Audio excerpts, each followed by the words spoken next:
A physician practice brings DME in-house and grows by more than 12%. The Center, a musculoskeletal service provider in Central Oregon, needed to replace an ineffective stock and bill program with a practice-owned orthotics and durable medical equipment service line.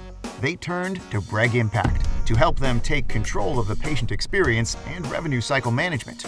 What were the results? Better patient experience by providing orthotic and DME needs as a part of the patient encounter, while lowering patient costs wherever possible. DME revenue growth of more than 12 to 17% annually, in line with other ancillary services. Reduced staff time spent on DME-related paperwork by approximately 60 to 70%. Provided more comprehensive care and follow-through for patients.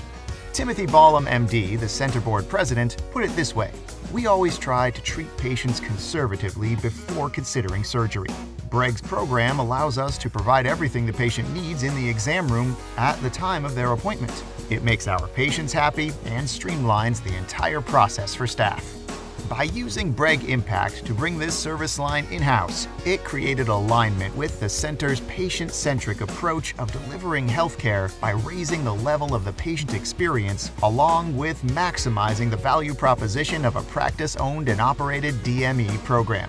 Visit breg.com/impact to learn more about Breg Impact.